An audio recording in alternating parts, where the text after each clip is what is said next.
విజయబాబు గారు చెప్పండి. వీళ్ళు రాస్తున్నారు సామాజిక సమతుల్యత, ఇతర ప్రాంతాల నుంచి కూడా హైదరాబాదు, ఢిల్లీ, ఇంకెక్కడి నుంచో పట్టుకొచ్చారు. ఢిల్లీ, హైదరాబాద్, ఉస్మానియా యూనివర్సిటీలకు చోటు ఇచ్చారంట. అదేంటి చోటు ఇవ్వటం ఏంటి? అలాగే కులాల సమతుల్యత జరిగిందని అంటున్నారు. మరి అది జరిగినట్లే అనుకోవాలా? తప్పు వీళ్ళు లోకేష్ గారు. మీరు ఇందాక అన్నట్టుగా గతంలో వైస్ ఛాన్సలర్స్ నిజానికి చాలా యూనివర్సిటీస్లో వాళ్ళు అత్యంత ప్రతిభావంతులండి. తర్వాత వాళ్ళు ఎంత కష్టపడ్డారంటే న్యాక్ అంటే అందులో బీసీలు ఉన్నారు, ఎస్సీలు ఉన్నారు, ఇలాంటి వాళ్ళంతా మేధావులు. వాళ్ళంతా కూడా న్యాక్ గుర్తింపు కోసం కూడా అహరహం పనిచేసినటువంటి వాళ్ళు చేస్తే ఎంత దుర్మార్గం అంటే గతంలో చరిత్రలో ఎన్నడూ లేనటువంటి విధంగా గతంలో వైస్ ఛాన్సలర్స్ మీద అసంతృప్తి వస్తే విద్యార్థులు గొడవలు చేయటం, ఆ యూనియన్లు గొడవలు చేయటం, అవన్నీ కూడా వాళ్ళు చూసుకోవటం, పాసిఫై చేయడం, ఇలాంటివి జరిగేవి కేవలం యూనివర్సిటీ పరిధి వరకే. అటువంటిది యూనివర్సిటీ లోపలికి వీసీ ఛాంబర్లలోకి వెళ్ళి ఈ లంపెన్ గ్రూప్ వాళ్ళు అన్సివిలైజ్డ్, దురదృష్టం ఏంటంటే రాజకీయాల్లో కూడా గతంలో విమర్శలు, ప్రతి విమర్శలు ఇలాంటివి ఉండేవి. సివిలైజ్డ్ పీపుల్కి దగ్గరికి ఎప్పుడు కూడా అన్సివిలైజ్డ్ వచ్చేవాళ్ళు కాదు. కల్చర్డ్ పీపుల్ దగ్గరికి ఈ లంపెన్ గ్రూప్ వాళ్ళు వచ్చేవాళ్ళు కాదు. కానీ ఇవాళ ఒక మంచి లేదు, ఒక మర్యాద లేదు, ఏం లేదండి. ఎవరినైనా ఏది పడితే అది వాగటం అనేటువంటిది ఈ దరిద్రపు చండాలపు సంస్కృతిని అలవాటు చేసిన సందర్భంలో అత్యంత విద్యావంతులు వాళ్ళు ఏం చేయాలో కూడా తెలియక కళ్ళమ్మ నీళ్లు పెట్టుకుని ఏడ్చిన ఇది నాకు తెలుసండి. వైస్ ఛాన్సలర్స్ ఛాంబర్స్ లోకి వెళ్ళి అతన్ని బయటికి పిలిపించి ఆ మెట్ల మీద నిలబెట్టి నోటికి వచ్చినట్టుగా దుర్భాషలాడటం, నోటికి వచ్చినట్టుగా. తర్వాత తిరుపతి యూనివర్సిటీలో వైస్ ఛాన్సలర్ని అయితే దాదాపుగా హీనమైన భాష మాట్లాడటమే కాదు, తన్నారు కూడా. ఇంత చండాలపు ఇదేం పరిపాలన, మరి ఇది ఏంటో తెలియదు. అందుకని ఇక్కడ లోకల్గా ఎడ్యుకేటెడ్ పీపుల్ కనుక వేసినట్టయితే కులాలకు అతీతంగా కూడా రేపొద్దున జగన్మోహన్ రెడ్డి గారి పట్ల వీళ్ళు సానుకూలంగా ఉంటారేమో. అదే వేరే స్టేట్స్ నుంచి తీసుకొచ్చి పెడితే ఏ ఇబ్బంది ఉండదు. అందుకని పాపం ఆచి తూచి చూచి కొలచి అక్కడ వాళ్ళని తీసుకొచ్చారు తప్ప వేరే కాదు. అదే విధంగా ఎక్కడ రెడ్డి వాసన అంటకుండా కూడా చాలా జాగ్రత్త పడ్డారు. ఈ విషయాన్ని రాయలసీమ రెడ్లు పాపం ఎవరైతే అహం అనుకుంటా భుజానికి ఎత్తుకున్నారో ఈ కూటమి ప్రభుత్వాన్ని, వాళ్ళు కూడా ఒకసారి పునరాలోచించుకోవాలి. కాబట్టి ఇది ఇక్కడ ప్రతి కోణంలో కూడా అదే జరుగుతుంది. ఇప్పుడు ఈ వైస్ ఛాన్సలర్స్ ఎంపికలో కూడా ఆ రకమైనటువంటి ఇదే జరిగింది. అంతే తప్ప అంటే ఇప్పుడు ఎంపికైన వాళ్ళని మనం ఏం తక్కువ చేయక్కర్లేదు, వాళ్ళని అవమానించక్కర్లా. కానీ ప్రభుత్వం దీంతో సామాజిక సమతుల్యత అని రాయటం, ఆ సందర్భంలో ఎక్కడ మీరు అన్నట్టు మరి రెడ్డి ఎవరు లేనట్లేనా మీ లిస్ట్ ప్రకారం? అయితే వాళ్ళే రాసుకున్నారు, ఇద్దరు కమ్మ, ఇద్దరు ముగ్గురు బీసీ, ఇట్లా. ఇప్పుడు దీనికిను ఇప్పుడు మీరు రాబోయే నెక్స్ట్ సబ్జెక్ట్ కూడా లింక్ పెట్టి చెప్తానండి. సామాజిక సమతుల్యం అంటే నిన్న జగన్మోహన్ రెడ్డి గారి ప్రసంగం చూసిన తర్వాత నిజంగా ఆయనకి సామాజిక సమతుల్యం కోసం చాలా నిబద్ధతతో పనిచేశాడు. గతంలో రాజశేఖర రెడ్డి గారు కూడా చేశారు.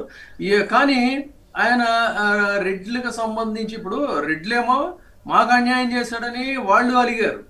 ఆయన ఒక వర్గానికి కాకుండా అమరావతిని నిరసిస్తున్నాడు కాబట్టి మా కమ్మ వారికి కమ్మ ద్వేషి అన్నాడు. కానీ నేను ఆయన మాటలో ఒకసారి జాగ్రత్త వినండి. అందులో లాజికల్ గా కమ్మ సామాజిక వర్గం వారు కూడా ఆలోచించాలి. ఏంటంటే ఏమన్నాడు, ఇప్పుడు ఇక్కడ జరుగుతుంది నిజానికి చంద్రబాబు నాయుడు గారికి వాళ్ళకి కమ్మవారి మీద ఏమి ప్రేమ కాదు, అది ఒక కార్డు అంతే, బలాని కోసం దాన్ని ఆయన వాడుకున్నాడు. నిన్న ఈయన మాట్లాడినటువంటి మాటల్లో ఒక కొడాల నాని కావచ్చు, ఒక అవినాష్ కావచ్చు, ఒక వంశీ కావచ్చు, ఇంకా అనేక మంది మన ఎమ్మెల్సీ మరి పక్కనే తిరుగుతుంటాడు కదండి. మొత్తం సభ ఏర్పాట్లు, ఆయనకి అన్ని కావాల్సిన మంచి చెడు చూసే వ్యక్తి కూడా సాక్షాత్తు కమ్మ సామాజిక వర్గానికి సంబంధించి తలసెల రఘురాం. మరి ప్రతి కదలికలో కూడా దగ్గరుండి చూసుకునే వ్యక్తి కమ్మ సామాజిక వర్గం. మరి చంద్రబాబు నాయుడు గారి దగ్గర అలాంటి రెడ్డి సామాజిక వర్గానికి సంబంధించినటువంటి వాళ్ళు ఎవరైనా ఉన్నారా? నిజంగా కనుక చూస్తే పోనీ ఇతరత్ర ఎవరు ఉన్నారా? ఎవరో ఉండరు. మీరు చూడండి, ఆయన కోటరీ కానీ ఆయన వ్యవహారాలు కానీ ఇవన్నీ కూడా అదే రకంగా ఉంటాయి. అంటే ఏంటి, ఇక్కడ ఎవరు సమతుల్యం పాటించారు? మీకు రాయలసీమకు వచ్చేసరికి కొన్ని వర్గాలకు ఆయన పెద్దపీట వేశాడు.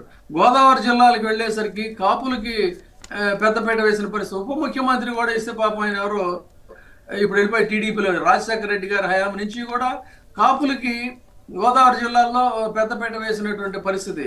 ఇలా అన్ని వర్గాలకి సమతుల్యం పాటిస్తా ఎక్కడా కూడా అసలు ఆ ఫ్లా కనిపించనేం లేదు.